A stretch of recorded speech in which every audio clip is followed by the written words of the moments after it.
Hello and welcome back to my channel. This Sunday, our gospel reading for our liturgy is the reading taken from the 11th chapter of St. John's Gospel and deals with when Jesus raised Lazarus from the dead. And I thought it would be a good occasion to talk about one of the events that's most difficult in people's lives and that we deal with very often as clergy, and that is the death of a loved one. It's interesting to note, reading this gospel, that in many cases we haven't really got very far beyond the Old Testament understanding of things. And for example, here we see obviously the people Jesus was dealing with were people who had been brought up as Jews in the Old Testament way of seeing things. And both Mary and Martha, the sisters of Lazarus, both of them, when they come to Jesus, say, "If you had been here, my brother would not have died." Which of course is not true, because the point of our lives on this earth is not to live forever here. It's to be here to learn what we can learn from this way of living, and then to live forever in God's kingdom of love. And so they're both mistaken in saying that.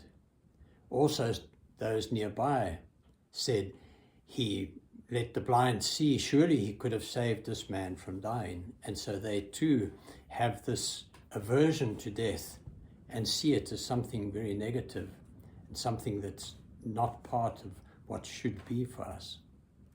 Now, this is also based on our innate knowing that death is not the end of us, that we go on. It's just that people equate death from this world with an end, which they know is not to be. So I wanted to talk also, perhaps mainly, about what we see as untimely deaths. One of the most difficult things people deal with is when they have to accept the death of a loved one that, according to them, is premature. So whether that be a child or a younger person who dies, they very often have great difficulty in accepting that the fact that that person has died at that stage of their lives. You see, there are a couple of things that, if we look more closely at the whole question of death, can help us tremendously in accepting what has happened.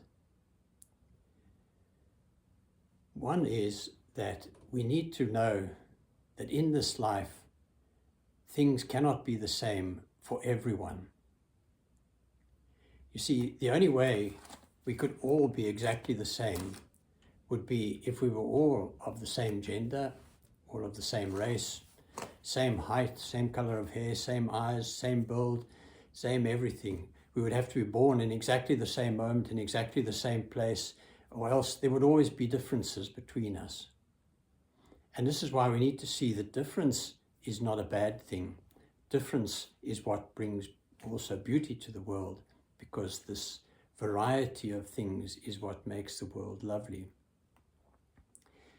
And so we cannot all die at exactly the same age even, because imagine that would cause complete chaos in the world if you were unable to die before a certain definite age that everybody had to reach. That would change things tremendously. It would mean that there could be complete chaos in the world, because people could behave in a very undisciplined manner, and there wouldn't be the danger of death, so there wouldn't be that consequence anyway.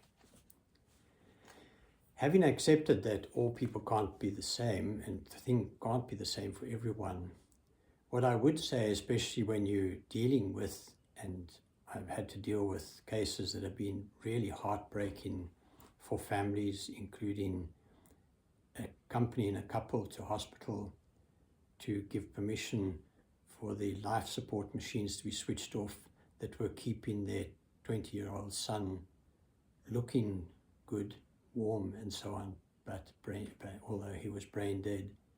And what a difficult moment that was for them to agree to switch off the machines. Dealing with a very young widow in her early 20s, whose husband I buried, and who was traveling with her husband and her sister in their pickup truck, and there was an attempted hijacking, and he, being afraid of what would happen to his wife and his sister-in-law if he stopped, decided to go, and the attackers shot him. And she recounted how he kept going, although he was bleeding profusely, until he got to a petrol station where he felt they would be safe, and he pulled in and died. And you deal with these very hard cases, and you grow, but you also obviously have to work on your understanding of death and so on. And so when it comes to, especially as I said, the death of children, parents can find it almost impossible to accept that their child has died at a young age. However, if they consider for a moment the gift that God gave them in that child, because we have to always remember that life is God's gift to us, that we do not give life, and that's why we have no right to take life. And that when God gives us life, each of us coming into this world has an allotted amount of time that we're going to be here, the amount of time that we need to make the progress that we need to make in this life to become what we need to become in order to live happily forever with God. And if God were to say to those parents, well, I can let you have this child, but only up to a certain age, would that couple say, well, then we don't want the child, we don't want to ever know that person? Or would they accept that child and say, yes, well, we want them anyway because they're precious to us, even if it's only for that time? And then you could think, well, the thing is, God doesn't have that conversation with us. But of course, if we consider what that conversation would imply for us, we can see easily how unkind a conversation like that would be. Can you imagine if God said to a couple, I'll let you have a child, but they will only live up to the age of whatever, 5, 6, 7, 8 years. And they accepted that and said, well, we want to know the child anyway. Imagine how much time in those years they would spend really agonizing over the fact that the age at which they will die was approaching, and as we know, approaching all too fast. And this is why God doesn't tell us how long they will be with us. But what we do need to remember is that when the child dies, we don't have to worry about where they're going. They're going to a place of complete love, where they'll be loved more than we're ever able to love them, because in our human capacity, we're not able to have that complete love that they'll experience in heaven. You need simply go and watch a number of the near-death experience accounts on the social media, for example, and they all say how they get to this place where there's just this complete love. And so we can be sure that our child will be going into this life of complete love. And really, we don't know how long anyone will be with us, any of those that we know. I had a sister-in-law who, at the age of 17, 5 months after my wife and I had got married, we saw in the evening when we went to have supper at my parents-in-law's place, and she was going out, and she went out with her boyfriend and didn't come back because she was killed in a car accident that night. And as I say, we never do know how long people will be with us, anyone. And so the only sensible way to live is that we really show love and remain in a loving relationship with all of those we know at all times.